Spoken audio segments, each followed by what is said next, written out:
Bismillahirrahmanirrahim. Assalamualaikum warahmatullahi wabarakatuh. Waalaikumsalam. Waalaikumsalam. Okay, dan selamat pagi Okay, pagi ni kita akan teruskan dengan tajuk yang baru, iaitu bab yang ketiga. Okay, tajuk algoritma Okay, semua boleh nampak tak? Cikgu show slide. Boleh? Okay. Okay, jadi cikgu teruskan. Okay, terima kasih. Pagi ni kita teruskan dengan tajuk algoritma. Algoritma ni satu tajuk yang baru lah. Cikgu tak pasti masa TMK dulu kamu pernah belajar tak? Algoritma ni. Pernah. Pernah. Jadi dah biasa berjumpa lah tajuk ni kan. Okay, jadi alhamdulillah sebab dah ada pengetahuan sedia ada tu lah. Okay, ni sedikit sebenarnya dapat membantu lah untuk nak lebih faham kan. Okay, algoritma. Apa dia algoritma ni kan? Okay, jadi kita refresh balik lah yang untuk siapa yang pernah belajar tu. Okay, algoritma ni dia merupakan satu urutan langkah logik satu urutan langkah untuk menyelesaikan masalah yang disediakan secara sistematik dan logik.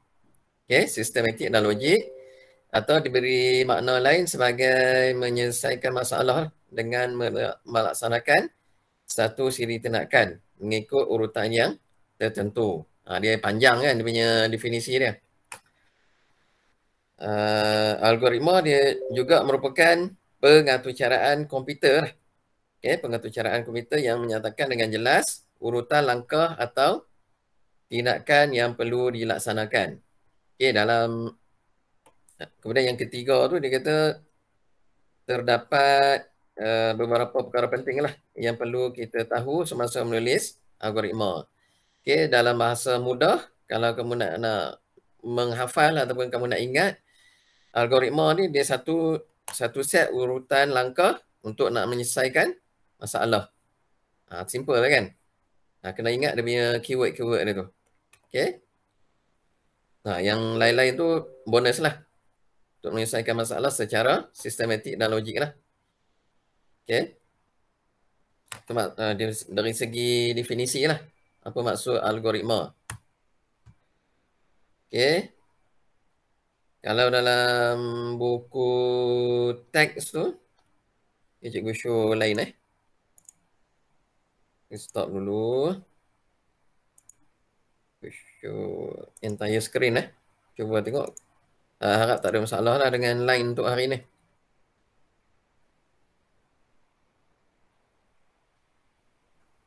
Okay. Kalau daripada buku teks, boleh nampak kan? Boleh. Okay. Okay, dia kata dekat situ memasak mengikut buku resepi.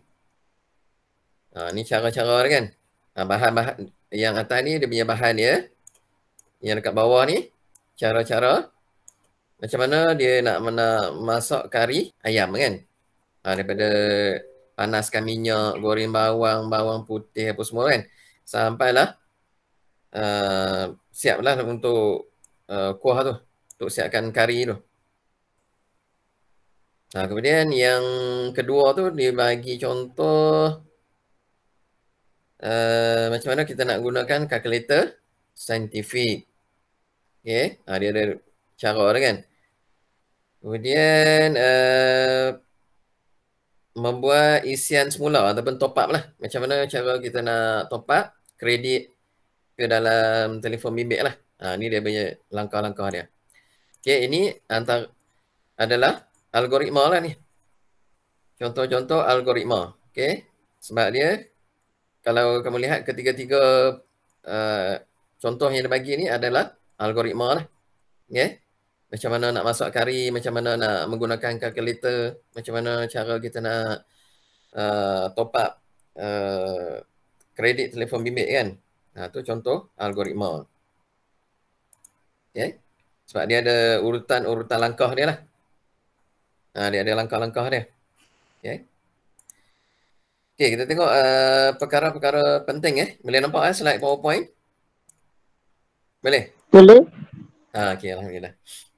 Okay, dekat sini ada 4 perkara penting semasa kita nak menulis algoritma lah. Okay, yang pertama, algoritma ni biasa ditulis dalam bahasa yang difahami lah. Okay, contoh dia bahasa Melayu. Okay, ataupun bahasa Inggeris. Ataupun kalau ini bahasa tabi'in, biasanya tabi'i lah. Ini terlebih N pula. Bahasa pertuturan lah, bahasa kebiasaan.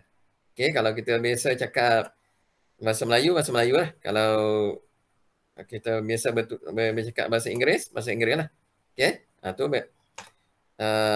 algoritma maksudnya bahasa yang difahami, yang kita faham lah. Okay, yang kedua, setiap langkah perlu dihuraikan dengan jelas. Langkah-langkah yang terlibat tu dalam algoritma kena buat huraian lah.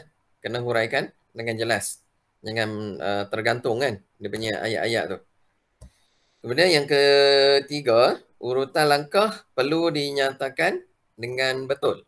Contoh dia macam tadi, dia nak masak kari ayam kan.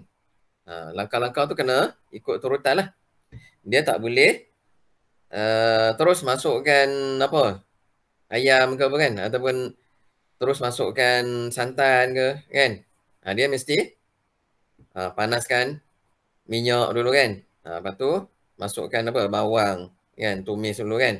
Lepas tu barulah masuk, ataupun dia nak masukkan ayam dulu, nak bagi isi ayam tu masak sikit kan. Tapi mesti ikut turutan lah. Kalau dia nak bagi ayam tu lembut sikit, dia masuk last lah kan. Tapi mesti ikut urutan. Kemudian contoh nak buat nak top up kredit dalam telefon bimbit tu, sama juga. Dia mesti ikut dia punya langkah-langkah dia lah. Tekan berapa kan, tekan 1 untuk top up kan. Kemudian tekan 2. Dia tak boleh terus masuk nombor kredit ataupun nombor di kad top up tu kan. Dia perlu ada urutan ataupun langkah yang betul lah. Yang keempat, dia mesti mempunyai kesudahan tertentu dalam suatu tempoh masa. Dia mesti ada output dia lah. Kesudahan tu output kalau tak ada kesudahan tu, maksudnya algoritma tu tak betul lah. Okay. Ini 4 perkara penting lah yang perlu kita ambil kira lah sebelum ataupun semasa nak membuat ataupun nak menulis algoritma. Okay, cikgu laju sikit Okay, tadi kita dah tengok dia punya definisi algoritma, perkara-perkara penting yang terdapat dalam algoritma. Okay, yang ketiga ni perwakilan algoritma. Okay. Jadi algoritma ni dia boleh diwakilkan. Okay. Dekat sini dia kata algoritma boleh diwakili atau dibentuk dalam pelbagai cara. Tapi biasanya penggunaan catak alih dan pseudocode lebih lazimlah digunakan oleh pengatur cara. Okay, dua benda ni catak alih dan pseudocode untuk nak mewakilkan algoritma. Catak alih ni dia merupakan sejenis raja lah. Kan kalau dah belajar masa TNK dulu, catak alih ni sejenis raja. Carta yang ada aliran anak panah tu. Okay. Sejenis raja yang mewakili suatu algoritma ataupun proses di mana ia ditunjukkan dalam pelbagai jenis kotak dan susunannya dihubungkan dengan anak panah.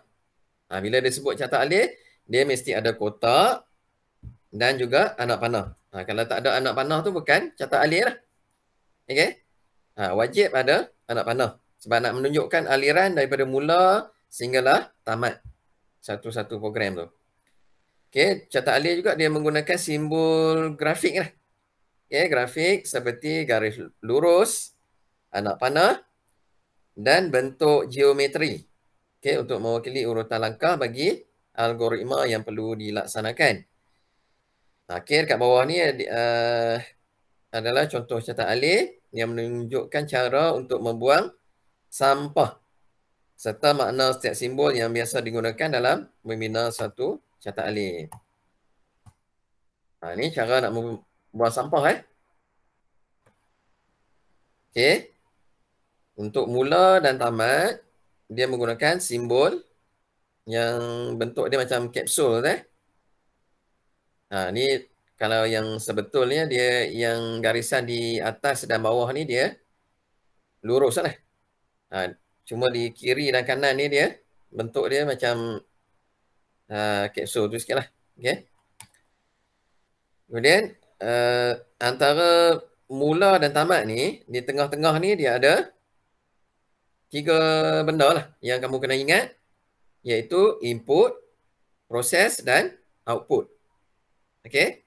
Input, proses dan output. Okey, kita tengok bentuk segi 4 tepat ni. Segi 4 tepat ni untuk proses lah. Simbol untuk proses. Okey, mengutip sampah di padang sekolah. Okey. Kemudian dia turun, dia menggunakan anak panah dan anak panah ni dia kena ataupun wajib bersambung lah.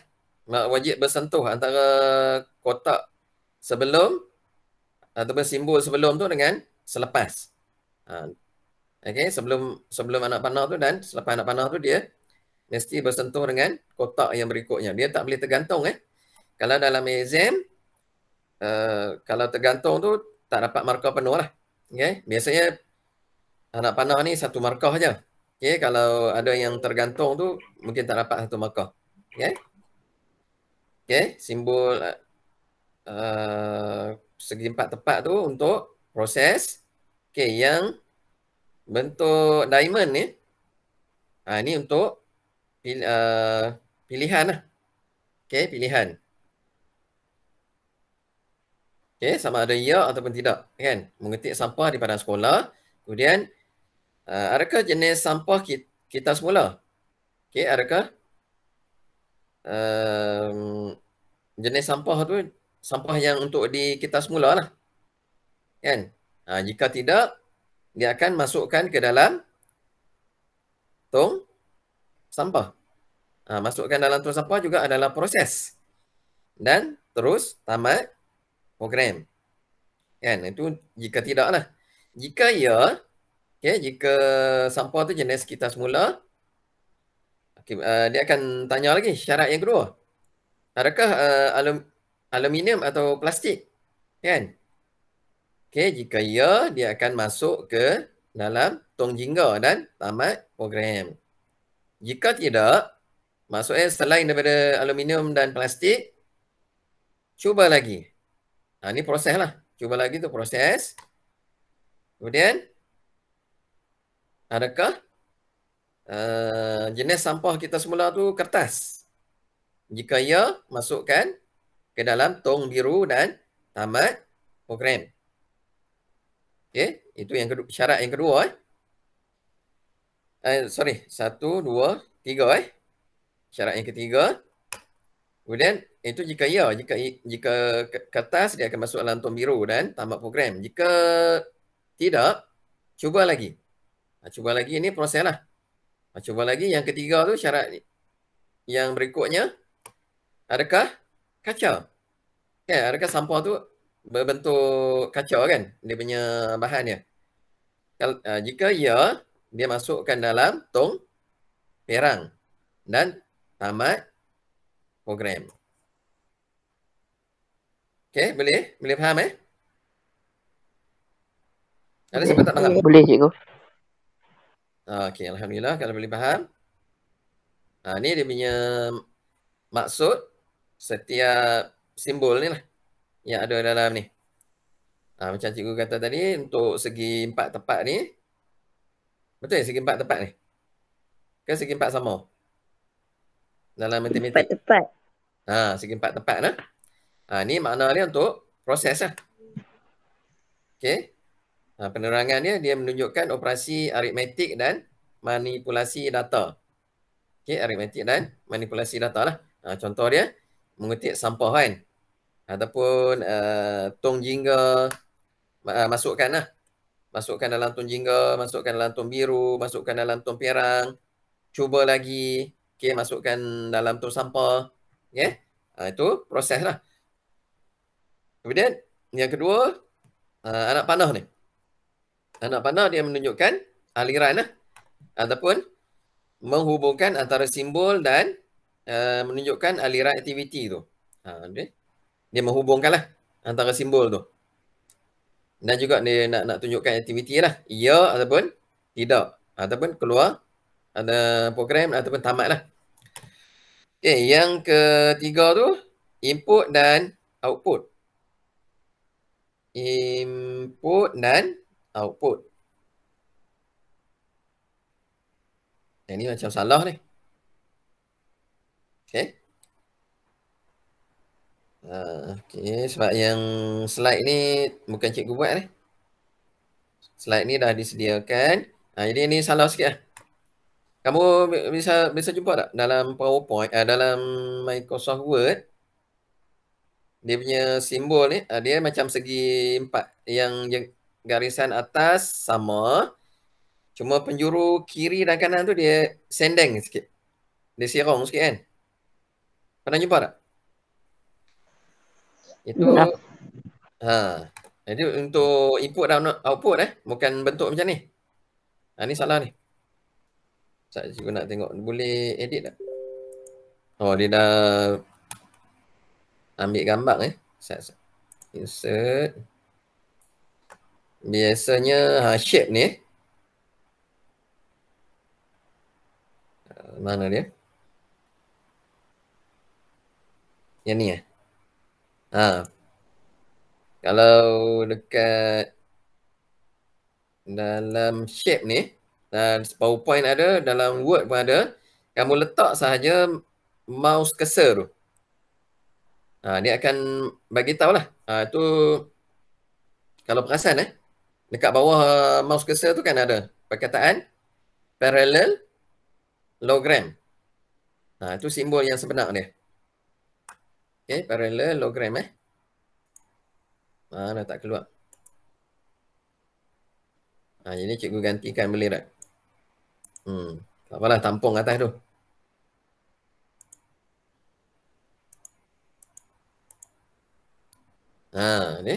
Ni simbol yang sebenar lah. Okay. Okay, nama dia parallelogram. Ini untuk input dan output. Tapi dekat sini tak ada lah. Nanti kamu cikgu akan terangkan lah bila sampai soalan yang ada bentuk macam ni, cikgu akan terangkan selanjutnya. Okay. Biasanya untuk kalau input, dia ada keyword dia, masukkan. Kan? Contohnya masukkan nombor kad pengenalan. Dia guna simbol ni lah. Parallelogram ni. Itu untuk input. Kalau output, dia guna simbol yang sama. Dia punya keyword dia paparkan. Okay, paparkan. Macam dekat sini tak ada lah. Yang ni sebab untuk dia tak melibatkan atur cara lagi ni. Okay, ini baru algoritma, catat alih untuk algoritma kita nak membuang sampah ke dalam tong sampah kan. Sebab tu dia tak ada paparkan, masukkan kan. Cuma masukkan sampah ke dalam tong sampah, itu saja kan. Itu proses. Okay? Dia tak melibatkan input output lah. Sebab dia tak melibatkan atur cara. Okay? Itu beza dia. Okay. Keterangan dia kata dekat situ menunjukkan operasi input. Okay? Operasi input memasukkan data lah. Atau output memaparkan hasil. Itu maksud dia. Kemudian ni simpanan simbol ni tak pernah jumpa. Dalam buku teks pun tak ada ni. Lagi simbol catat alih. Ni simpanan. Tak pasti dia ambil dekat mana kan. Tapi dalam buku teks rasanya tak ada ini. Okey, kalau yang bentuk bulat ni, sebenarnya bulat ni bulat kecil saja. Dia lebih kurang saiz anak panah tu. Dia untuk penyambung lah. Okey, menggabungkan aliran yang berlainan. Contohnya, dalam ni boleh ni tak? Okey, dalam PowerPoint ni, okey. Oh, dah terlajak sangat. Boleh back ke?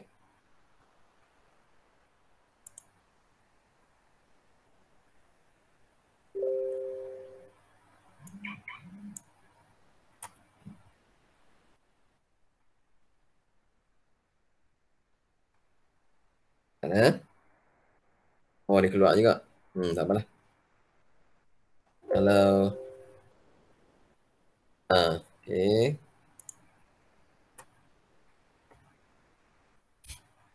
Okay, cikgu ambil balik yang contoh dia yang kata penyambung tu.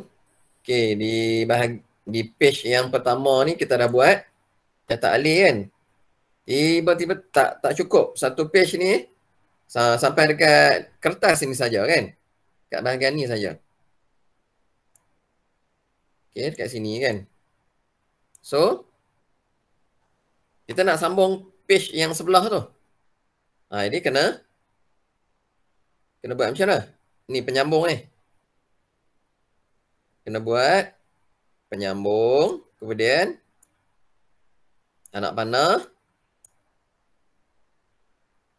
Oh, sorry tak apa nak cantik ya. Dia lukis ni. Kemudian kita nak sambung dekat tidak ni kan. Nak sambung dekat tidak ni boleh macam tu. Dia tertinggal pula lah. Tapi contoh lah contoh. Ataupun benda ni tak.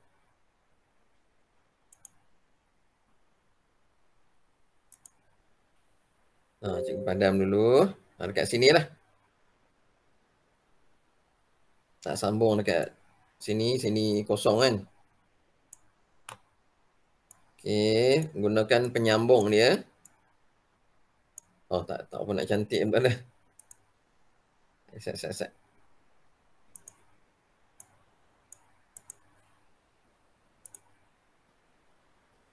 Okey.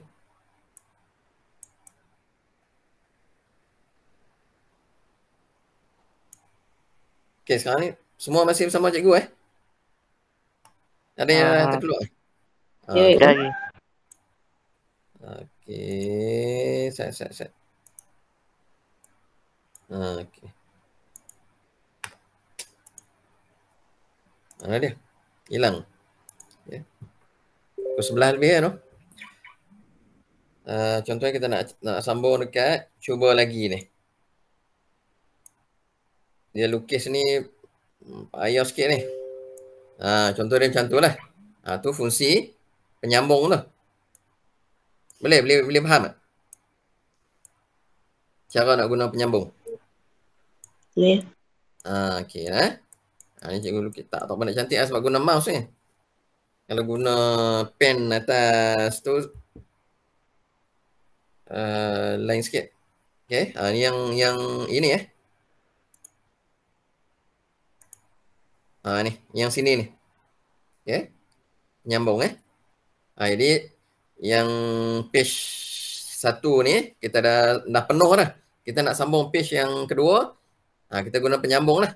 Dekat mana yang kita berhenti tu. Okey, sambung. Jadi bila ada penyambung ni orang akan faham lah apa maksud dia. Okey, kemudian yang berikutnya terminal terminal ni ni pun cikgu kena betulkan ni. Sepatutnya dia guna tu tak apalah. Iskat ada tak? Insert shape. Oval lah ni. Rounded corners. Ini tak boleh. Tak boleh sebab dia ada yang ini saja. Okey, oval ni. Oval lah. Tapi kalau nak melukisnya, dia bentuk macam kapsul tu lah. Okey, untuk mula dan tamat. Simbol yang sama Okey, ini adalah makna terminal lah. Menunjukkan mula atau akhir ataupun tamat lah, tamat aktiviti ataupun tamat program. Dan yang berikutnya tu simbol yang bentuk diamond tu kan. Ataupun dalam ni dia dipanggil apa diamond tu. Diamond lah, diamond. Okey. Biasa guna kan shape ni. Biasa tak? Biasa. Biasa kan shape ni. Dalam insert kemudian shape. Kan kita nak lukis kotak apa kan. Dalam PowerPoint ada, dalam Word pun ada. Okey, jadi diamond lah. Dalam ni pun dipanggil diamond. Kalau letak mouse cursor tu dia akan beritahu lah. Itu simbol apa kan. Okey. So, tu yang terakhir, simbol yang terakhir lah. Okey. Ni dia kata penghubung. Kalau dalam buku teks apa dia? Kita tengok buku teks. Apa nak relatekan dengan ni. Saya takut lain pula dia punya ni. Dalam PowerPoint tu lain kan. Okey.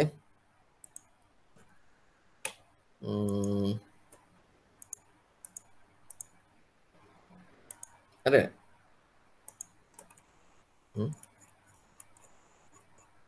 Simbol-simbol tu ada tak? Tak diterangkan.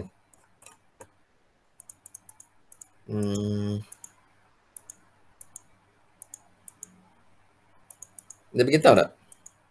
Ada tak jumpa lagi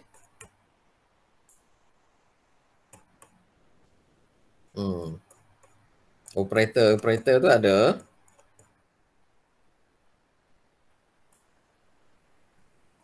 Ni. Muka surat 72. Okey. Ni dia kata masa tahun 6 kamu dah pernah belajar kan? Ni imbas kembali ni.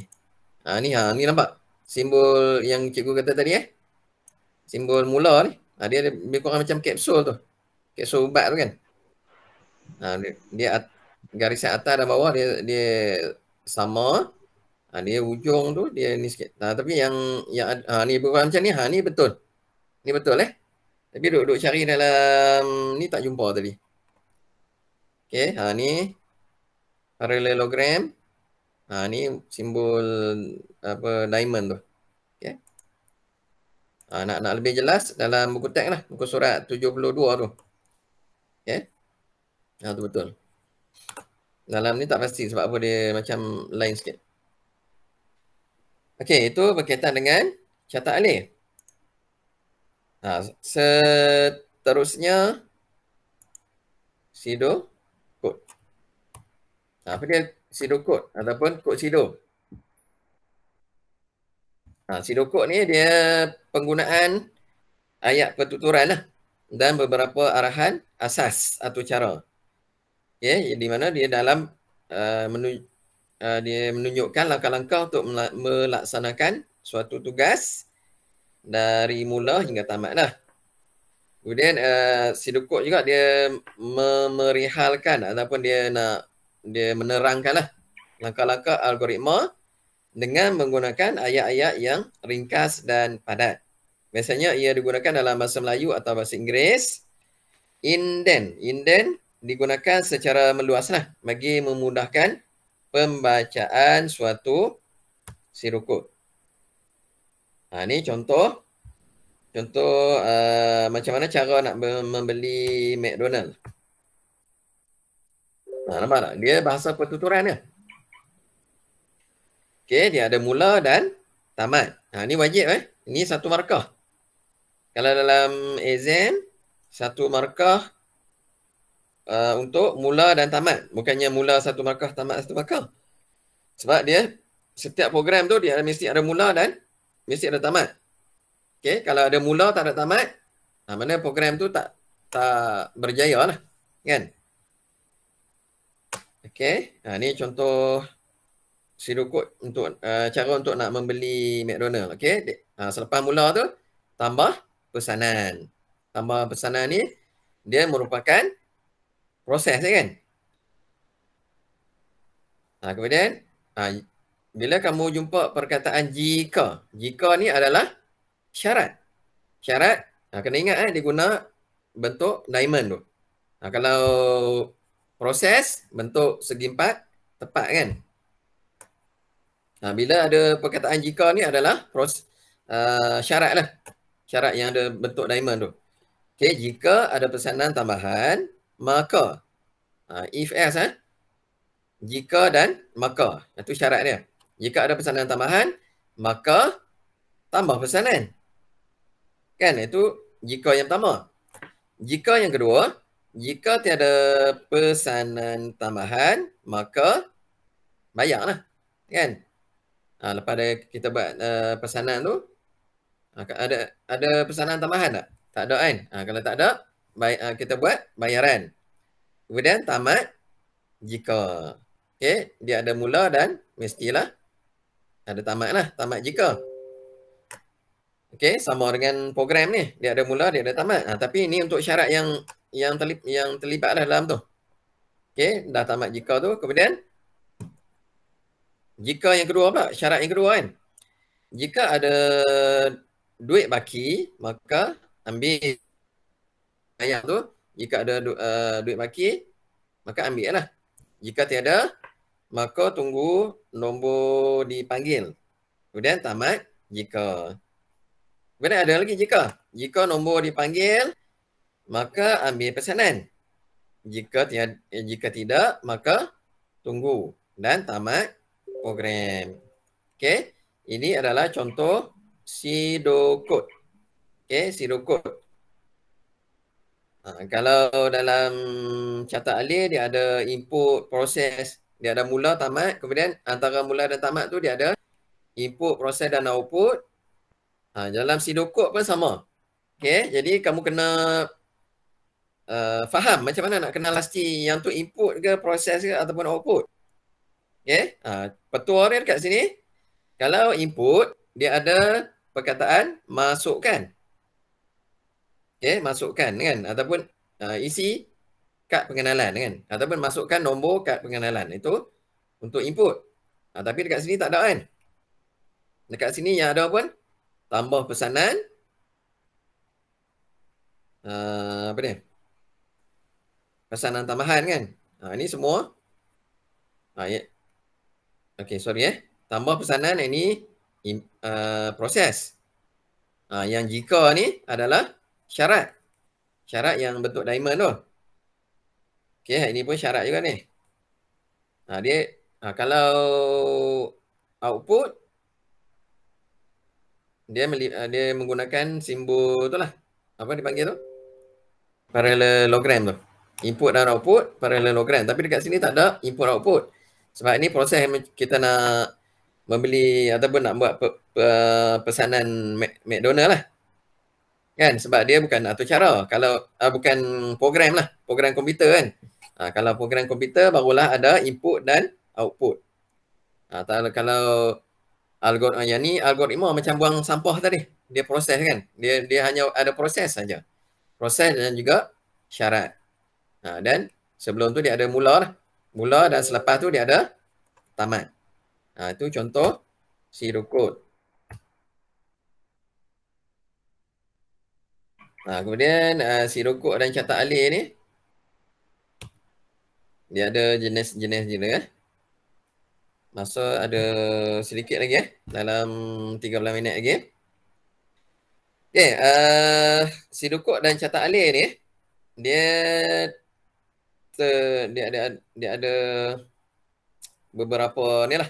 Okey, ini selection control.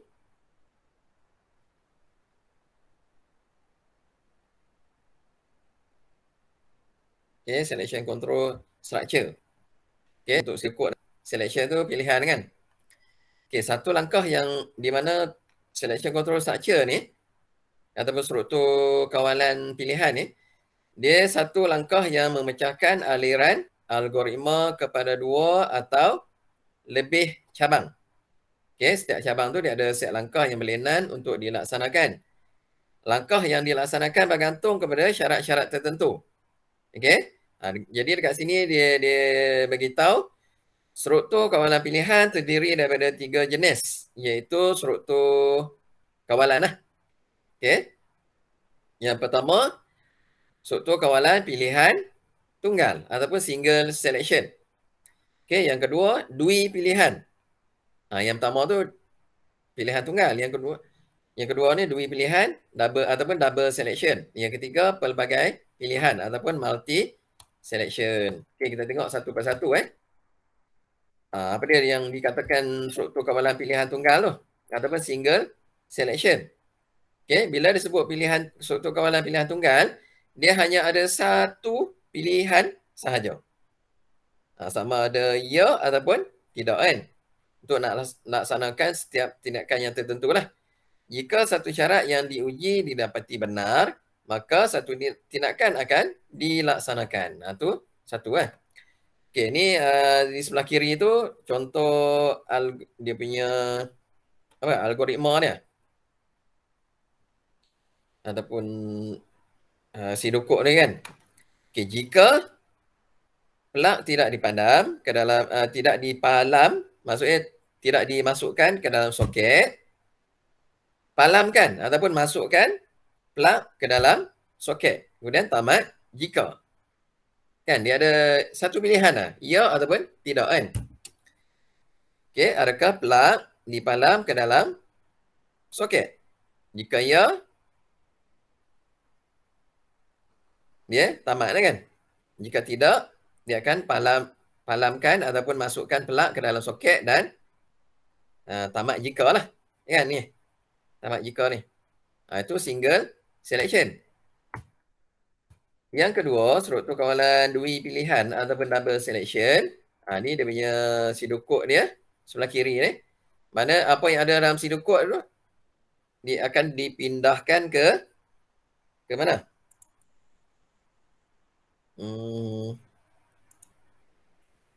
Ni apa yang ada dalam sidukuk ni dia dipindahkan ke catat alih. Kena ingat itu mesti dan mesti tally lah antara catat alih ataupun sidukuk dan juga catat alih ni. Okey. Kalau ikut dia punya urutan dia, mesti buat algoritma dulu. Okey, kita buat jalan cerita dulu lah. Sebelum kita nak buat sidukuk dan juga catat alih ni, kita buat dia punya jalan cerita dulu. Buat algoritma kan, apa yang terlibat. Macam tadi, cara-cara nak memasak kari ayam kan. Dia ada algoritma dah, jalan cerita dia. Okey, apa yang perlu step yang pertama apa dia, step yang kedua apa dia sampailah masak kari ayam tu. Okey, lepas tu barulah kita buat ni. Tak guna pointer barulah kita buat sidukuk. Dan apa yang kamu buat dalam sidukuk ni mesti tally dengan dalam catat alih. Okey. Okey, contoh dia dekat sini. Yang pertama ni, jika memenuhi syarat, laksanakan set tindakan A. Jadi, untuk catat alih pun dia mesti tally lah. Bila ada perkataan jika ni, dia menggunakan simbol berbentuk diamond. Kan? Maksudnya, kena tally lah. Ini yang pertama. Okey, adakah memenuhi syarat? Kan? Adakah memenuhi syarat? Jika ya, dia akan apa? Laksanakan tindakan. Ni lah, set tindakan A ni. Nampak tak? Set tindakan A ni adalah proses. Dan tamat jika kan. Jika tidak, dia akan laksanakan apa? Jika tidak, laksanakan apa? Set tindakan B. Dia terus ke bawah ni. Set tindakan B. Kemudian tamat jika. Okey.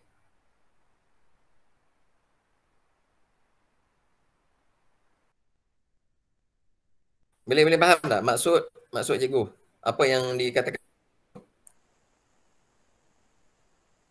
Boleh. Tak ada. Okey, alhamdulillah. Kena faham konsep yang tu dulu lah. Konsep asas Okey, ni dari segi definisi dia, struktur kawalan dui pilihan dia ialah memilih di antara dua tindakan. Dua tindakan set atau dua set tindakan lah untuk dilaksanakan. Sama ada ya, set tindakan A ataupun tidak, set tindakan B. Dia bergantunglah sama ada satu syarat dipenuhi ataupun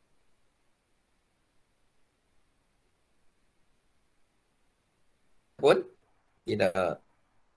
Okey. Maksudnya dia ada dua set tindakan lah. Double selection.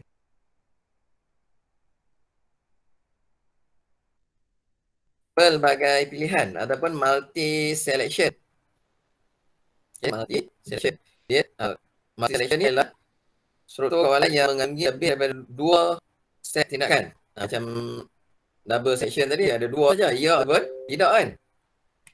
Kalau single selection dia satu pilihan dia. Tapi kalau multi selection ni dia mengandungi lebih daripada dua set tindakan. Yang berlainan lah sebagai pilihan untuk dilaksanakan. Set tindakan yang dilaksanakan bergantung kepada pilihan syarat yang didapati benar. Okey, contoh dia bagi dekat sini. Ni sebelah kiri ni zero code ni dia diambil daripada jadual ni lah, skema pemakahan murid. Okey, kalau grade A skor dia 80 hingga 100. Grade B maka 70 hingga 79. C 60 hingga 69. D 50 hingga 59. Kan dia banyak pilihan kan. Jadi untuk nak buat zero code dia banyak pilihan lah. Jika kan, jika skor lebih daripada 80, grade ialah A. Jika skor lebih daripada 70, grade ialah B. Sampailah grade ialah F ni. 0 hingga 39 kan. F ni jika tidak lah. Dia sampai E je. Sampai 49 kan. Kemudian jika tidak. Maksudnya jika tidak tu semua yang di atas ni bukan markah dia. Bukan markah dia. 80 bukan. 70 bukan. 60 bukan kan. 40 pun bukan. Jadi bawah daripada 40 lah. Maksudnya markah dia 39 ke bawah. Jadi dia akan dapat grade ialah F. Kemudian tamat jika. Kemudian paparkan grade. Dekat sini baru kamu jumpa input dan juga output. Okey.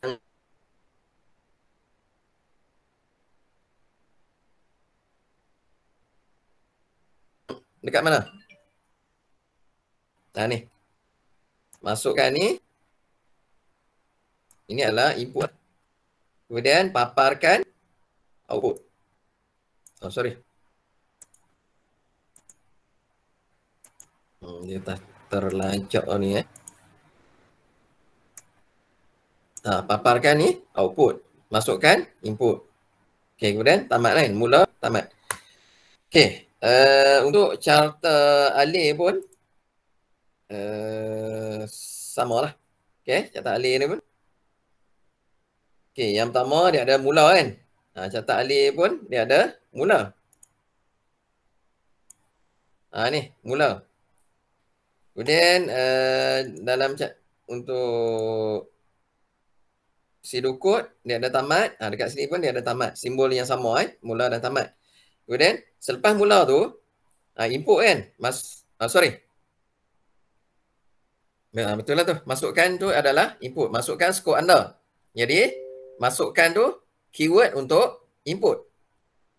Jadi dia guna ni simbol parallelogram ni. Masukkan skor anda kan. Untuk output pun sama. Paparkan grade. Simbol yang sama, input output. Untuk proses yang ni, segi 4 tepat ni. Okey, masukkan skor anda. Jadi skor adakah skor lebih ataupun sama dengan 80? Kan? Skor lebih ataupun sama dengan 80 dia masuk kat sini. Jika ya, grade ialah A. Okey. Ini proses lah. Grade ialah A dan terus paparkan grade. Jika tidak, dia pergi kepada syarat yang kedua pula. Adakah skor lebih besar atau sama dengan 70? Jika ya, dia akan masukkan lah grade tu. Grade ialah B dan paparkan grade. Jika tidak, dia akan pergi yang syarat jika yang ketiga pula. Adakah skor lebih besar ataupun sama dengan 60? Jika ya, grade ialah C. Ini proses dan paparkan grade. Dan seterusnya lah sampailah tamat jika kan. Sampailah grade ialah F dan paparkan grade dan juga tamat program. Itu multi multi dia banyak jika tu. Ni jika skor lebih ataupun sama dengan 80 apa kan. Maksudnya itu multi selection, dia banyak pilihan. Masa ada seminit lagi cikgu slide yang terakhir lah. Okey, ni pengendali hubungan dan maksudnya. Dia ada operator kan, sama, lebih besar ataupun sama dengan, lebih kecil ataupun sama dengan. Okey, ni dalam matematik pun ada jadi tak perlu penerangan yang ni lah. Okey, ni untuk struktur kawalan ulangan ni kita akan sambung untuk kelas yang berikutnya lah. Okey. Setakat tu ada soalan nak tanya? Tak ada. Tak ada, boleh faham Simple kan? Boleh. Okay, alhamdulillah. Jadi kita dah tengok hari ni algoritma dari segi maksud dia, perkara-perkara penting sebelum ataupun semasa nak menulis algoritma tu. Kemudian algoritma tu boleh diwakili dengan dua bentuk, iaitu catat alih dan sidukut. Catat alih tu apa dia kan? Kemudian sidukut apa? Dan contoh lah. Contoh apa? Struktur kawalan lah. Struktur kawalan pilihan kan? Struktur kawalan pilihan dia ada 3 jenis. Pilihan tunggal, dua pilihan dan pelbagai pilihan dan juga operator lah. Okey, itu sahaja untuk hari ini. InsyaAllah minggu depan kita akan sambung yang tadi tu ni. Struktur kawalan ulangan. Untuk hari ini